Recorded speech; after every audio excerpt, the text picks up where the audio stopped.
सारे तरीके अपना लिए, फिर भी बच्चा नहीं हो रहा। अब तो डॉक्टर ने एडवाइस किया है कि आईयूआई करवा लूँ। पर आईयूआई की पूरी जानकारी चलिए जानते हैं। आईयूआई का फुल फॉर्म होता है इंट्रा यूटेराइन इंसेमिनेशन, जिसका मतलब है आदमी का पानी बच्चेदानी के अंदर तक पहुँचाना। ये प्रोसीजर इसलिए किया जाता है ताकि ज़्यादा से ज़्यादा मोटाइल स्पर्म्स जो है आदमी के पानी में, वो फैलोपियन ट्यूब्स जो होते हैं, हमारे बच्चेदानी के जो ट्यूब्स होते हैं, उस तक पहुँच जाए और वहाँ पर वो ईज़िली अंडे से मिल सके। अब ये किन-किन लोगों में ज़रूरी होता है, इसके इंडिकेशंस क्या है? तो जिन लोगों का सर्वाइकल म्यूकस हॉस्टाइल होता है, मतलब वो सर्वाइकल म्यूकस वो आदमी के पानी को स्पर्म्स को मार डालता है, उनको वो ज़िंदा नहीं रहने देता। ऐसे सर्वाइकल म्यूकस की वजह से जब हमारी फर्टिलिटी कम हुई है, जब हमें बच्चा नहीं हो रहा है, उन कंडीशंस में आईयूआई हम इंडिकेट करते हैं। और इंडिकेट दूसरा उसका फैक्टर होता है सर्वाइकल स्टेनोसिस। सर्वाइकल स्टेनोसिस का मतलब है सर्विक्स का छोटा हो जाना।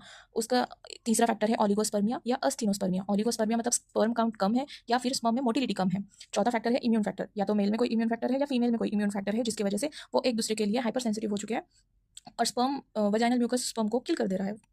पांचवा फैक्टर है मेल फैक्टर, जिसमें होती है इंपोटेंसी या फिर कोई एनाटॉमिकल डिफेक्ट है, जैसे कि हाइपोस्पैडिया से, या फिर उनका इजैकुलेट तो नॉर्मल है लेकिन वो इंपोटेंसी की वजह से वहां तक नहीं पहुंच पा रहा। और छठा है अनएक्सप्लेन्ड इनफर्टिलिटी। ऐसे केसेस जिसमें कोई कॉज पता नहीं लग रहा है, ऐसे केसेस में भी हम आईयूआई कर सकते हैं। इस प्रोसेस के लिए स्पर्म्स को मैन्युअली कलेक्ट किया जाता है और उसको वॉश करके फिर यूज किया जाता है। यहाँ वॉश का मतलब है बेस्ट क्वालिटी स्पर्म्स यूज किए जाते हैं कलेक्टेड सैंपल से।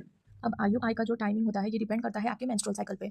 अब हम देखेंगे, अगर आपकी मेंस्ट्रुअल साइकिल एकदम नेचुरल है तो आपका सर्वाइकल म्यूकस स्टडी होगा, आपका बीबीटी चार्ट बनेगा, आपका यूरिन में एलएच सर्च देखा जाएगा। और इन केसेस में आईयूआई 2 बार कर सकते हैं, डे 12 और डे 14 पे। दूसरा है क्लोमिफेन इंड्यूस्ड साइकिल। इन पेशेंट्स में हम आईयूआई करते हैं 7 डे पे क्लोमिफेन के कंप्लीशन के। थर्ड आएगा यूरिनरी एलएच डिटेक्शन। इन साइकिल्स में हम आईयूआई करेंगे 24 hours after colour change of urine. जब यूरिन का कलर चेंज हो जाएगा उसके 24 आवर्स के बाद हम आईयूआई करेंगे। और जो मोस्ट यूज्ड टेक्निक यहाँ पर है वो है use of HCG and sonography. यहाँ पर हम बहुत ज़्यादा ये प्रैक्टिस में यूज़ करते हैं कि एचसीजी का यूज़ करके ओव्यूलेशन करवाते हैं और सोनोग्राफी को यूज़ करके ट्रैक करते हैं कि हमारा फॉलिकल कब एचसीजी के लिए तैयार है और कब हम आईयूआई कर सकते हैं, फेवरेबल कंडीशंस कब है। तो एचसीजी हम करेंगे, तो हमें एचसीजी हमें कब देना है? जब जो फॉलिकल है वो 18 mm के डायमीटर पे आ जाए तो हम आईयूआई करेंगे, 2 टाइम कर सकते हैं, following 30 to 40 days after HCG administration.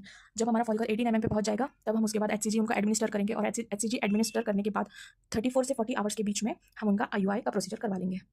अब देखते हैं इस प्रोसीजर के रिजल्ट्स कैसे हैं।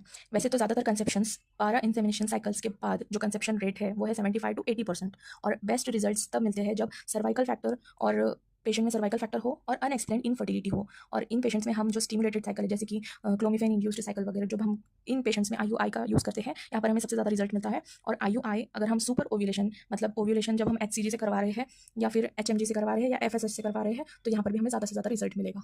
तो ये प्रोसेस बहुत ही ज़्यादा यूज़फुल है, आईयूआई रिकमेंड करते हैं और बहुत ही अच्छा आईयूआई का रिजल्ट होता है।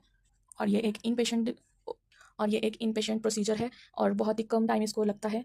बट इसके लिए both of the partners should be willing and cooperative.